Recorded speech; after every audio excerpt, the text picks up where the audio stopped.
নমস্কার বন্ধুরা, বং teddy food চ্যানেলে সবাইকে অনেক স্বাগত। আজ আমি তৈরি করব দুধ পুলি।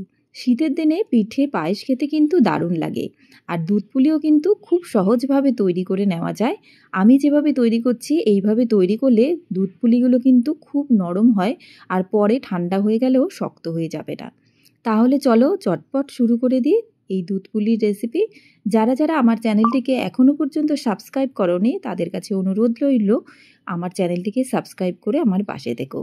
প্রথমে কড়াইতে দিয়ে দিলাম জল একটু আমি তুলে নেব গরম হয়ে গেলে। তারপর বাকি জলটার মধ্যে দিয়ে দিচ্ছি এখানে চালের গুঁড়ো।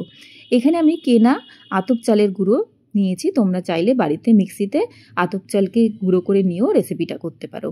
আর একটু জল দিয়ে দিলাম, যেহেতু আতপ চালের গুঁড়োটার জলটা পুরোটাই টেনে নিয়েছিল। আর একটু জল দিয়ে ভালোভাবে আমাদের এটা একটা কাই তৈরি করে নিতে হবে।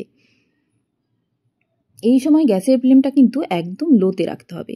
দেখো কাইটা একদম শুকনো শুকনো হয়ে গেছে। এরপর আমি এটা একটা থালায় নামিয়ে নিয়ে হালকা ঠান্ডা হয়ে গেলে আমি এর মধ্যে অল্প একটু আটা আর একটু ঘি দিয়ে ভালোভাবে একটা ডো তৈরি করে নেব। একদম আটার মতনই মেখে একটা ডো তৈরি করে নিয়ে ওর থেকে আমি লেচি কেটে নিচ্ছি। ছোট ছোট লেচির আকারে কেটে নিয়ে তারপর হাতে সামান্য একটু ঘি মাখিয়ে আমি এটা গোল করে নেব, অর্থাৎ একটা বাটির মতো তৈরি করে নেব। আর তার ভেতরে দেব নারকেল আর গুড়ের তৈরি করা পুর। এই পুরটা আমি নারকেল আর গুড় দিয়ে কড়াইতে দিয়ে একটু পাকিয়ে নিয়েছি। খুব বেশি শক্ত করে পাকানোর দরকার নেই, হালকা একটু পাকিয়ে নিয়েছি। তারপর এখানে প্রথমে একটু এরম চেপে চেপে দিয়ে তারপর এরমভাবে মুড়ে দেবো। দেখো একটা তৈরি হয়ে গেল আমাদের পুলি।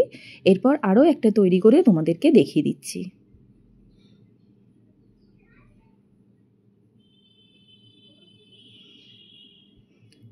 ঠিক একইভাবে আরেকটু পুর দিয়ে নিলাম, দিয়ে আবারও এভাবে মুড়ে নিয়ে তারপর এগুলোকে একটা ডিজাইন দিয়ে দিতে হবে।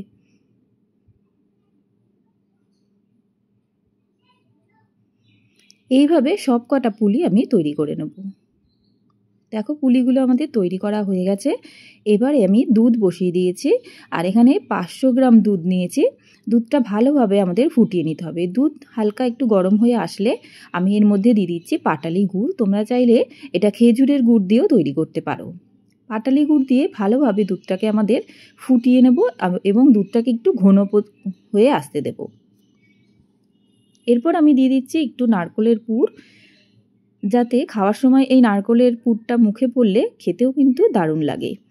ভালোভাবে এবারে মিশিয়ে নিচ্ছি। বেশ 10 থেকে 15 মিনিট ফুটিয়ে নেওয়ার পর আমি আস্তে আস্তে এবার পুলিগুলো ছেড়ে দেব।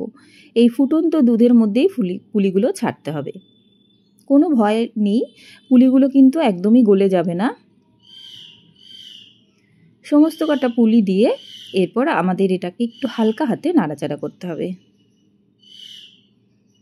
খুবই সাবধানে নাড়তে হবে, কারণ এখনও পুলিগুলো যেহেতু একটু নরম আছে।